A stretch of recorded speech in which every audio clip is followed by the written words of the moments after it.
Hello everyone, welcome to my channel. I hope everyone is having a wonderful day. Before starting the video, please go ahead and hit the subscribe button and give this video a like up. Young and the Restless recap April 3. Michael and Victor think they know who Dumis is. It was a day full of schemes and plans on why and are they young, and the Restless recap for Thursday, April 3. Sees Michael and Victor point the finger at Tucker as Dumis, while Lauren tells Nikki her worries.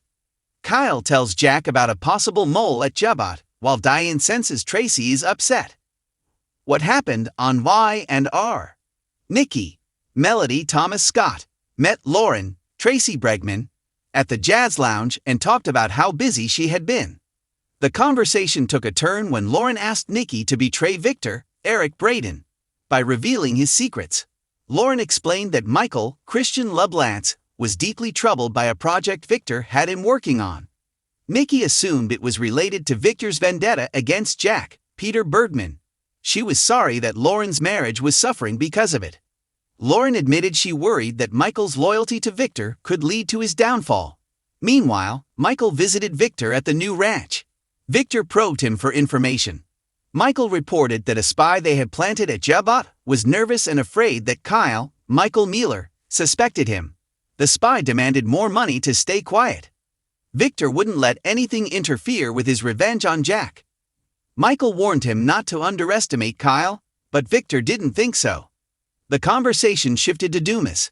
Michael revealed Damien, Jermaine Rivers, and Nate, seen Dominic, were related, and that Dumis had reached out to Billy, Jason Thompson. Victor thought that Dumis might be Tucker, considering his history with the Abbotts and Winters. He asked Michael if he would continue following his orders against Jabot. Michael told him to drop the vendetta, but Victor refused. When Nikki got home, Victor stepped away to take a call, and she warned Michael that Lauren was worried about him. She told him that he didn't have to follow Victor's plans. However, Michael insisted that someone needed to protect Victor from going too far. Later, Michael joined Lauren at the lounge, and she immediately noticed the strain Victor had placed on him. She told him to distance himself from Victor if things became too dangerous. Mistaken identity. Meanwhile, Tracy, Beth Maitland, called Jack, desperate to confirm whether Alan, Christopher Cousins, was truly Alan, or if he was Martin. She felt like she was living in a nightmare. Jack told her to be careful. Despite her fears of losing Alan, he told her not to meet him alone. Crying, Tracy confessed that she thought Alan was the one, and Jack reassured her that the family loved her. At Crimson Lights, Jack ran into Kyle. Kyle reported suspicions about Matheson, an executive at Glissade. Matheson had been asking unusual questions about a product outside his area of concern. The same questions Victor had once asked when he tried to steal the sunscreen formula. When Kyle confronted Matheson, he brushed it off, claiming he had a migraine. Kyle suspected Matheson was a mole working for Victor. Jack said they should bribe Matheson with a better offer. Kyle also noticed Jack was preoccupied, and Jack admitted there were concerns with Tracy's fiancé. Later, Diane, Susan Walters, ran into Tracy at the Genoa City Athletic Club and asked about wedding plans.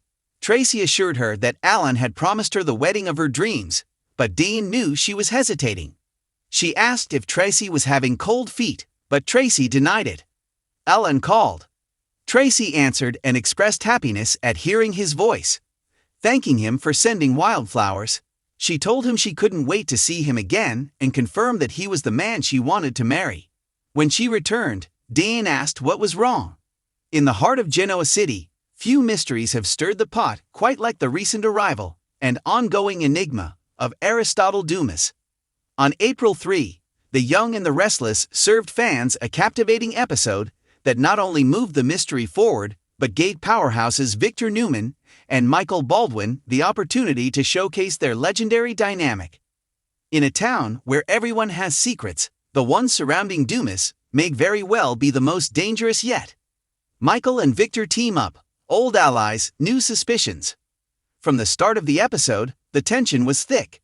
Victor, rarely one to let something slip past his radar, called upon Michael Baldwin for a private conversation. The topic? Aristotle Dumis, A name that had been surfacing with increasing frequency around Newman Enterprises brought his legal acumen to the table. He had already begun digging into the background of Alan, the mysterious figure Tracy had recently grown suspicious of. Victor, ever the strategist, believed that Alan may be a carefully constructed alias.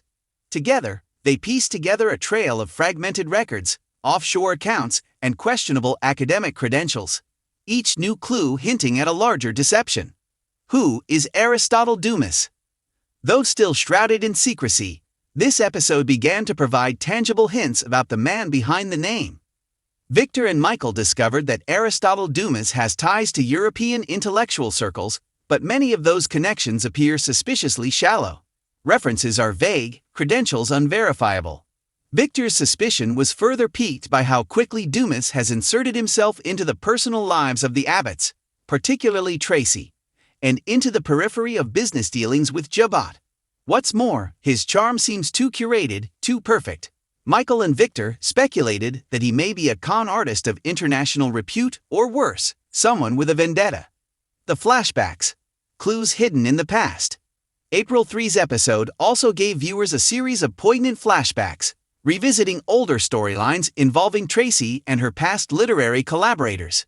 One name that popped up again and again in old journals and correspondence: Aristotle Dumis. It became evident that he had been weaving himself into Tracy's life for far longer than anyone initially realized. These flashbacks served multiple purposes. They grounded the current storyline in rich history, while also heightening the emotional stakes. For longtime fans, these callbacks to Tracy's earlier years were as revealing as they were nostalgic.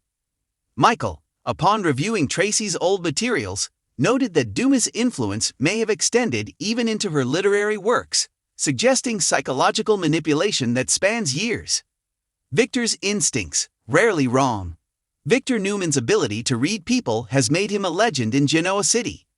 When he claims that Dumis is hiding something, viewers and characters should take notice. His scenes with Michael were a blend of suspicion, strategy, and cold calculation. He wants answers, not just to protect his own empire, but to shield the people he grudgingly cares about. Victor's personal stake in the matter becomes more evident as the episode unfolds. His loyalty to Nikki, and his concern over Tracy's increasing vulnerability, has made this more than just a business matter, it's personal. If Dumis is indeed dangerous, then Victor plans to neutralize the threat before anyone gets hurt. Michael's legal maneuvering. Michael took a more methodical approach. As he pulled public records and subpoenaed private archives, his legal expertise painted a fuller picture of Dumis' web of deceit. A confrontation loomed, one in which Michael planned to wield facts as weapons. In a striking scene at Crimson Lights, Michael warned Lauren that they may be about to uncover something ugly, something that could rock Genoa City. He showed her a dossier, thick with documents and photos, one of which showed Dumis under a different name in Berlin nearly 20 years ago. What's next? Foreshadowing and fan theories. The April 3 episode laid the groundwork for a major reveal, one that could implode relationships, careers, and possibly lives. If Victor and Michael are right, and they usually are, then Dumis' days are numbered.